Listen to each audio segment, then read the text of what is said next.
and welcome to my easy to understand guide to the James Bond No Time to Die poster with a focus on media language and representation.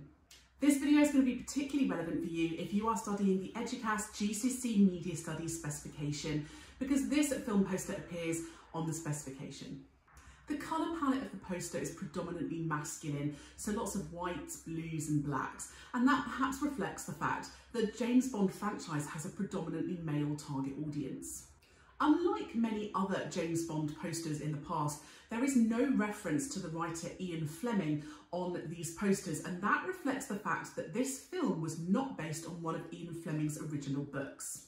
However, there are lots of familiar Bond logos and iconography within the poster. So the 007 appears on the back of the poster, very, very large behind Bond's face. And so that's going to be very recognisable to fans of the Bond franchise. In fact, the 007 logo is actually partially kind of framed out of the shot. So it's so recognisable, the whole of it doesn't even have to be in the frame for audiences to know what this film is. Daniel Craig is the largest actor on this poster, reflecting his character James Bond as being the central protagonist. You've got Rami Malek's character directly underneath him, and he's the second largest character on this poster, reflecting the fact that he is the antagonist or the villain. There's lots of direct address to the audience from the other characters, and that direct address does help to engage us. James Bond's suit has become iconic. It's very common in the film posters, and the use of the suits really helps to represent him as being quite wealthy, upper class and successful. His face is turned away from the camera, which is quite unusual. Normally on a film poster you would expect the hero to be looking directly into the camera, and perhaps this reflects the fact that a lot of the Bond audiences are going to be already familiar with Daniel Craig's portrayal of James Bond from the previous films in the franchise. In fact, the character of James Bond appears several times, as well as the large image in the centre. You also see James Bond on a bike and in a car too, so several kind of action style poses, which is something we're used to seeing in Bond movies and is going to attract fans of the action genre. Dr. Swan's character is on the poster twice, which suggests that she is very important as well. And of course, she is recognisable from previous films, Spectre, and so perhaps that's one of the reasons for having her on there twice, because it helps to engage people who've seen the previous film and suggests that she's an important character within the narrative. There's some fire on the front cover, and again, that's going to add to the sense of excitement, drama and action. The fact that he's seen on different modes of transport might suggest that he's a hero on some kind of quest. His face is quite serious, but also very calm. So she suggests that he's very calm under pressure. The character of Bond is actually kind of turned into a little bit of a mask silhouette, where the other characters are seen inside the silhouette of his body.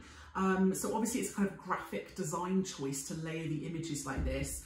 And the use of silhouettes and masking of shapes is very iconic and may be seen as intertextual references to previous Bond posters and Bond intros and openings as well.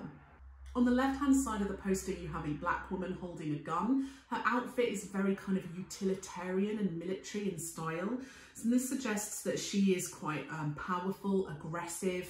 The gun adds to that feeling that she's going to be quite aggressive and violent as well. And that challenges gender stereotypes that we're used to seeing in perhaps older Bond movies. And it reflects the more modern context of this Bond movie.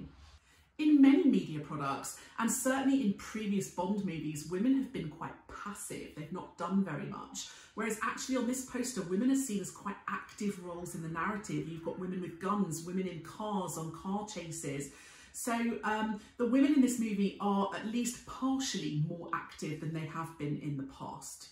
However, there is a more stereotypical sexualised female character underneath this in quite a revealing, sexy dress. She's got quite a lot of makeup on, and that's probably there designed to engage an audience who may be more familiar with this representation of women from older Bond movies, but also just potentially engage male audiences who might find this representation of a woman in a sexualised way more appealing. Of course, the men are the two biggest characters on the poster, so there is some suggestion that men are still represented as being the most important, and that's a fairly typical representation of gender. As well as some of the archetypal kind of representations of the kind of sexualized woman, we also see that kind of archetypal geek as well on this poster. So you can see with the use of the glasses and the suit, it kind of adds to this very easy to understand list of sort of stereotypes or archetypes for audiences. Stereotypes and archetypes make it quite easy and simple for audiences to understand who these characters are straight away. And actually Rami Malek's character here has got some kind of facial disfigurements, and unfortunately, sad though it is, it's become almost like a shorthand suggestion for someone being a villain. And so that makes him easy to understand and easy to identify as the antagonist. And of course, that representation is going to irritate some audiences, because a lot of audiences are getting quite tired of, you know, kind of old worn out stereotypes of things like disfigurements, scars, you know, women always being sexualized. So some audiences are not going to respond well to those particular representations, although they may be more impressed by some of the powerful female representations on the poster. Conversely, some audiences reacted quite badly to the representation of a powerful black female character on the film poster and in the film itself. So there are some audiences, strange and sad though it may be, who will react quite badly to representations of strong black women within films like the Bond franchise. Black women are of course typically very underrepresented within the action and spy genres in particular, although across a lot of genres tend to be underrepresented. So the filmmaker's choice to cast a black woman within this movie and have her play quite a key role perhaps reflects the kind of modern context of this film and trying to veer away from some of the old representations that they perhaps have done in the past. Previous Bond posters have been not just sexist, but also quite racist in the past as well. And so perhaps reflecting a more modern, diverse culture by the inclusion of a more diverse cast.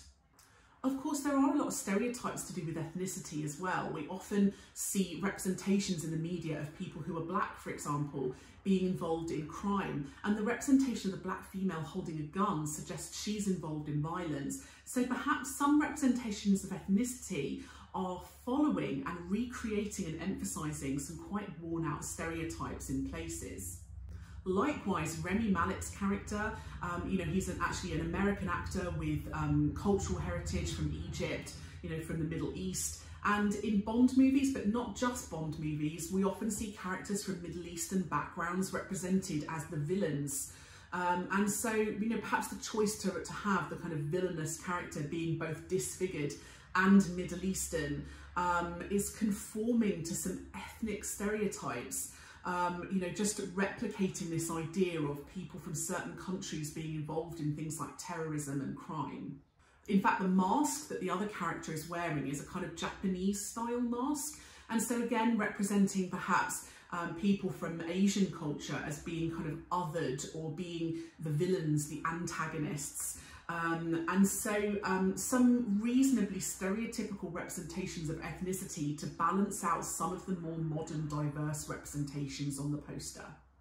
The character of Q is a gay male within the narrative, and so the inclusion of an LGBTQ character on the poster is again quite important, reflecting a more modern context. The inclusion, you know, gay characters, again, often underrepresented within sort of action spy movie genres. The title of the movie, No Time to Die, is at the bottom in this kind of serif style stamped on font. Now, obviously different people respond to fonts in different ways. When I see this style font, it feels quite military to me, as though it's something that you would see stamped on the side of a box or a crate that you would find in the army.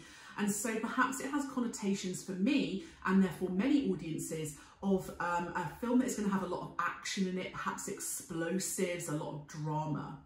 The phrase "no time to die," you know, it can be interpreted in lots of different ways. No time means perhaps time is running out, things are urgent. The fact that this is no time to die suggests some people might interpret this as he's not going to die, that this is not the right time to die. but it might imply to some people that someone will die in the movie, and that's going to create some enigma for audiences as well. The use of some of the coloured gold connotes there's something to do with wealth. Perhaps there's wealthy characters or wealthy lifestyles featured within the film. Daniel Craig's name does not feature boldly on this film poster at all, and that's quite unusual. Lots of film posters, if they have a big celebrity, they will often put their name in quite a visible place. The fact that Daniel Craig's name is not visible on this poster suggests that he is so famous and so recognisable that the audience don't need to know who he is, they will simply recognise him. There are some exotic locations featured, so places like Italy and Cuba, and again these exotic locations add to this idea of a hero on a quest or a journey, and they're quite conventional for Bond movies. The character in the mask adds enigma and mystery. We want to know who they are and who is underneath the mask, and masks often add to a representation of someone being a villain, and so perhaps creating another villain for the audience. The Aston Martin car, of course, is quite famous within the Bond franchise and will be recognisable to a lot of audiences. So that was my easy to understand guide to the No Time to Die poster. Don't forget to subscribe to my channel for other videos that could be really useful for you. And if there are any videos you would like that I don't already have, just leave a little comment below and I'll see what I can do.